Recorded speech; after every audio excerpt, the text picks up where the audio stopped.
Welcome to the Untold Tales audio anthologies. Written by Dr. Jeffrey A. Robinson and narrated by Melissa Del Toro Schaffner. Elsewhere. Paul Wheatland didn't think anything was particularly unusual with the house until he found the journal. The place was a small cottage of indeterminate age, a quaint little place in the country near Aylesbury, north of London. He'd purchased it as a place he could escape the city on weekends. The real estate agent said it had many owners over the years, and it had fallen into such disrepair and been rebuilt so many times over the centuries that it bore little resemblance to what might have originally been there. Rumors were that it was actually mentioned in a 1089 copy of the Doomsday Book by William the Conqueror as part of an ancient fiefdom. However, rumors also suggested that the place was haunted, as were most of the old buildings in the township. In its current form, the house was a worn-down cottage well off the nearest road, half hidden behind a badly overgrown garden and a copse of small gangly trees. Having committed himself to restoring the place, he hired local contractors to repair the roof and the windows and upgrade the tiny kitchen. It was during this renovation that the workers found the leather-bound journal. Initially, he thought nothing of it, except to note that it had belonged to a previous owner some decades before. Paul set it aside and almost forgot about it until he almost threw it away with debris from the remodeling. Opening the journal, he started reading and was startled by the entries. Monday, September 14th, 1998. I didn't travel until a month after I had moved into the house.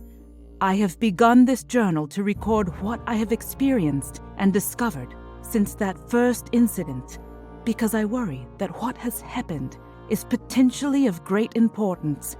However, much of what I need to know remains a mystery, so I have not yet revealed the details of my visitations with anyone else. Paul skipped ahead as the author described himself and the cottage he had purchased. Like Paul, the new owner, a man named Winston Corbigan had to restore the place since it had been abandoned for some years. Winston was a newly published author who purchased the house for the solitude he needed to write. According to the journal, nothing unusual or untoward occurred until one night he went to sleep normally, but woke up elsewhere. I woke with a start and shivered as a cold breeze blew across me. Sitting up, I found myself in an empty field. The sky was dark, and I didn't know where I was. After a moment, I decided that I must have been walking in my sleep. But when I stood up and investigated, I could not see the house. I wandered for some time, exploring my surroundings, and then soon lost my way in the woods. The sun rose, and I found myself in a deep, old-growth forest with unusually tall trees and the sky so clear that I realized I wasn't anywhere near London anymore.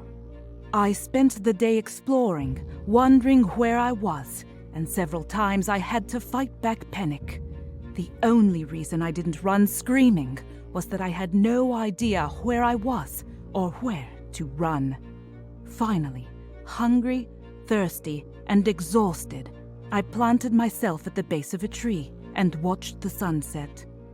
I must have fallen asleep, and the next thing I knew, I woke up once more, back in my own bed. I was, to say the least, quite unnerved and confused.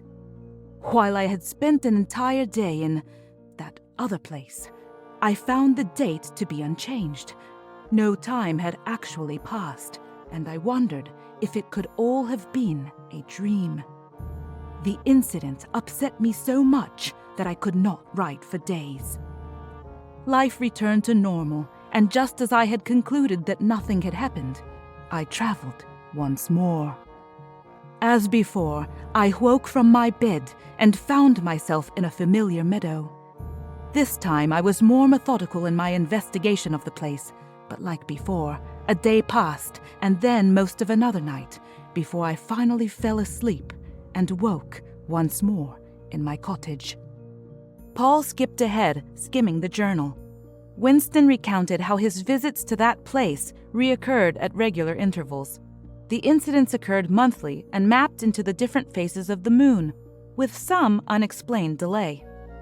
Worrying that he was going mad, he moved out of the cottage for 6 months, and when his unexplained excursions stopped, he eventually returned. But then, so did his unusual travels.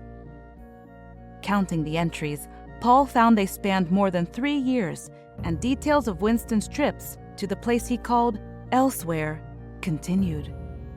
Pausing at one entry with a list, Paul read some discoveries that Winston had enumerated and recorded. 1. I only journey at night when I'm asleep, and only on the designated days. I also need to be in the cottage, though not necessarily in bed. 2. I always wake up in the same place. The grass where I find myself has begun to wear thin from my returns there. 3. I always return back home to wherever I left from wherever I fall asleep there. Even if I travel kilometers from my initial site, I always return to the cottage. 4. I started sleeping fully dressed on those days when I knew I would travel. Wearing shoes made my exploration of that other world so much easier. 5. I also found that I could carry small objects with me. For instance, if I slept with a backpack, I could carry food and water with me, and several times I brought objects back with me, though they were little more than pretty stones. Though once I found a beautiful walking stick and returned with it. 6. Surprisingly, I have found that no time passes when I am gone. I installed a camera to watch me during those nights, and there is only a blink when I disappear and reappear in a new position, always asleep. 7. Also, no time passes when I leave that place. I left a watch there, and after spending a month back here, I later returned and woke to find that only minutes had passed over there. 8. The days, however, are the same length that they are here. I have stayed awake long enough to measure the time between sunrise and sunset, and it corresponds roughly to the length of a day here. 9. The stars are nothing like they are here. There are too many there, and they seem far brighter. I do not think that place is anywhere in our world. I have many questions, and will continue exploring. Paul paused. This was starting to get a bit strange. Skipping a page or two, he found detailed notes and references to books and articles that Winston had found in a library in London. February 11th, 2002. I am convinced that somehow I am traveling to another world. I have researched such possibilities at several universities here in London, but I can find no direct relevance to such a phenomenon, though there are many myths and stories that certainly relate. There are the old English tales of the fairy realm, and the land of Tirnanog recounted by the Irish. The Australian Aborigines tell of Dreamtime as a place outside of normal time and space. I have even investigated modern theories of wormholes, parallel dimensions, and models of multiple universes, but I haven't found an explanation for what I've found. I'll keep looking, though. There has to be something out there that will explain all of this. Paul then found a very long entry. It even had some drawings that Winston had drawn from memory. Friday, May 24th, 2002. Today, I found a city. When I arrived over there, I was prepared to make my longest exploratory trip yet. I had food and water that would last me several days and had stimulants to keep me awake. If I did not fall asleep, I would not return here, and therefore needed to stay awake as long as possible. I easily managed to stay awake till dawn and traveled on foot the entire next day, generally trying to walk downhill, perhaps towards a sea or ocean. Then I rested and ate that night, but did not sleep, so that I could continue my explorations on the second day. Then at noon, as I climbed a small hill, I stopped, for there in the distance I saw a city. It was quite far away, but the air there was much clearer than it is here, so I could clearly see tall spires at the edge of the horizon. While I had on previous visits seen evidence of wildlife, small game, and a few groups of deer, I had never seen any evidence of human life before. No buildings, no roads, no telltale signs of smoke or campfires. I had long since concluded that I was alone in the strange, pristine world. I studied the city as best as I could, and have rendered a drawing here of what I remember. I should have thought to bring a camera. I resolved myself to reach that place, but I was already tired from being awake for 40 hours. The sun set, and I saw that there were lights in that distant city. I figured that it couldn't be more than another 32 kilometers away, but that would still be more than 8 hours of walking. Unfortunately, I fell asleep when I sat down to rest about midnight, and woke once more in my cottage back here in England. Paul stopped and flipped back and forth between the pages. Remembering that Winston had been a writer, he wondered if this journal was simply a work of fiction, a story that the author had been writing. But the journal seemed to be real. It related dozens of his trips to elsewhere and his explorations there. If this was fiction, it was remarkably detailed, and it would be far too long to publish. Still, there was more. Paul turned to the two final entries. December 2nd, 2002. For the last 6 trips, I have tried everything that I know to reach that city, but I have not succeeded. I thought I made it on my second try, but discovered a wide river between me and my destination. The current is quite strong, and I fear it would be too dangerous for me to try to cross, especially considering how tired I am by the time I reach it. On my next 2 trips, I searched for a place to cross and ventured nearly 24 kilometers in each direction, but the river stayed wide and fast. I did, however, see 2 long wooden boats beached on the opposite shore of the river. I watched for some time, but I saw no sign of anyone nearby. If I could stay awake long enough in that other world, I'm certain I could find a place to ford the river, or I could even make a raft to cross it, but the city remains just out of reach. On my last trip, I didn't get to see the city at all. It rained quite hard and obscured the landmarks I have been using to travel. I got thoroughly lost and woke shivering and soaking wet in my own bed. I'm not certain what to do, but I am determined to find out what is there. January 6th, 2003. I've made up my mind. I have decided to find a way to stay in that other world longer.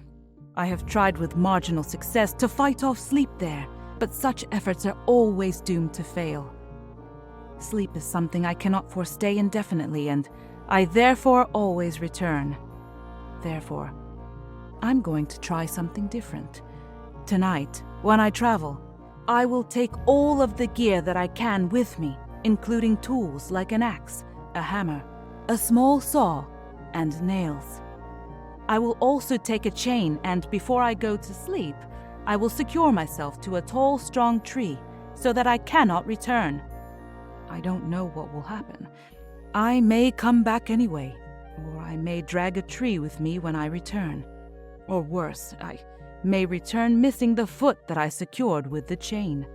There is, after all, only one way to find out. Therefore, this may be my last entry. If anyone finds this and I am gone, you will know where I went and how to follow me. And that is where the journal ended. Paul slowly set the journal down and looked up to find that several hours had gone by. It was now dark outside, and it had started to rain. He did not know quite what to think. Was the journal true? Was it a work of fiction? Was it the labor of a writer who had quietly and thoroughly gone mad? Paul was unsure what to think or what to do. The only thing he was certain of was that he wasn't going to spend another night in this house. As he rose and gathered some belongings to take to the small hotel in the nearby town, he grabbed his keys and made sure to take the business card of the realtor who had sold him this place.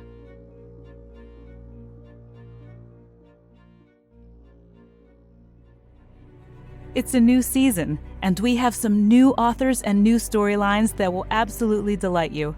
And as you know, we absolutely love our listeners, fans, and patrons. If you loved what you heard, consider joining us over on Patreon. That's where all the fun happens. Just visit www.patreon.com/Melissa Del Toro voiceover.